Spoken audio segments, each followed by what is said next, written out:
За бүгдээрээ сайн байцгаана уу. Ингээд дараагийн бичлэгээр уулзж байгаадаа түн таатай байна. Тэгэхээр өнөөдөр би та нартай зориулаад богинохон зөвлөгөө бичлэгийг бэлдсэн байгаа. За тэгэхээр энэхүү бичлэг маань юуны тухай вэ гэвэл кино үзэж англи хэлээ сайжруулах.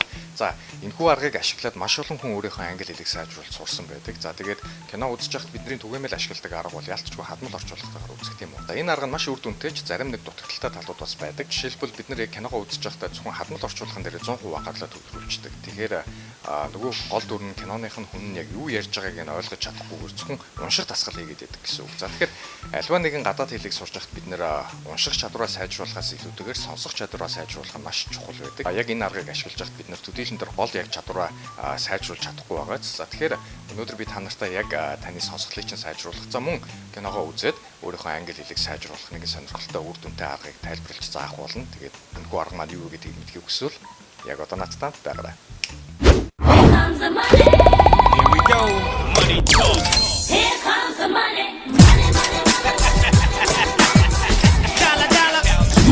За тэгэхээр энэхүү арга маань маш энгийн. Бид нэр ердөө киноныхаа хадмал орчуулгыг 2 секундээр хойшлуулах шаардлагатай. За тэгэхээр үүний тулд биднэрт мэдээж компьютер хэрэг болно. За мөн дээрээс нь таны киноны хадмал орчуулгын цагийг өөрчилж болох тийм тоглоулагч хэрэг болдог. За тэгэхээр ерөнхийдөө бол бид нэр VLC гэдэг нэг тоглоулагч байгаа. Тэрнийг ашиглах юм бол ерөнхийдөө киноныхаа хадмал орчуулгын хугацааг нь өөрчилж болно. За би болж өгвөл доор нь татах линкийг оруулъя. За тэгэхээр хэдүүлээ яг одоо энэхүү аргыг ашиглаад нэгэн бичлэгийг хамтдаа үзцгээе. Тэгээд эргээд уулзцгаая. Harry, what happened? He was their friend. And he betrayed them. He was their friend! I hope he finds me. Because when he does, I'm gonna be ready. When he does, I'm gonna kill him. За ингээд хэдүүлээ ямар ч гэсэн сайн ихний жишээг харлаа. Тэгэхээр киноны гол дүр маань өөрийнхөө текстийг хэлсний дараагаар хадмал орчуулганд 2 секундын дараа гарч ирж байгаа. За тэгэхээр танд илүү их цаг өгч ин гэсэн үг. Эхлээд та ямар ч цаг юу ярьж байгааг нь ойлгох гээд үзэх хэрэгтэй. За дахиад нэг жишээ авна. Хоёр дахь жишээ. Тэгээ энэ жишээн дээр манайхан болж өгөх юм бол хадмал орчуулга руугаа бити хараараа зөвхөн өөрийнхөө сонсголыг ашиглаарай гэж хүсэх байна.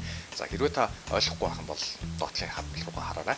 За ингээд жишээгээ харцгаая. What's going on with you and Bryce Lasky? What do you mean? Nothing. Oh, okay. My mistake.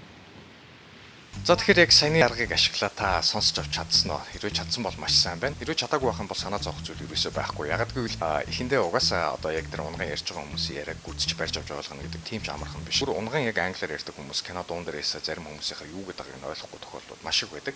За хамгийн гол нь бид нэр яг энэхүү аргыг тогтмол ашиглаад өдөртнийхээ амьдралд хэрэглэх юм бол та удахгүй маш сайн үр дүн харна гэдэгт би маш их итгэлтэй байна. Тэгэхээр хамгийн гол нь тооноос илүү чанар нэг удаагийн үзэлтээс илүүгээр олон удаагийн давтамжтай өөрөө өөртөө цаг гаргаад үзээд явах юм бол та яалтч үр дүн үзнэ гэдгийг би танд амлалмаар байна. За ямар ч сан өнөөдрийнхөө бичлэгийг энэ түрээд дуусгая. Богинохон зөвлөгөө бичлэгийг та нартай бэлдсэн байлаа.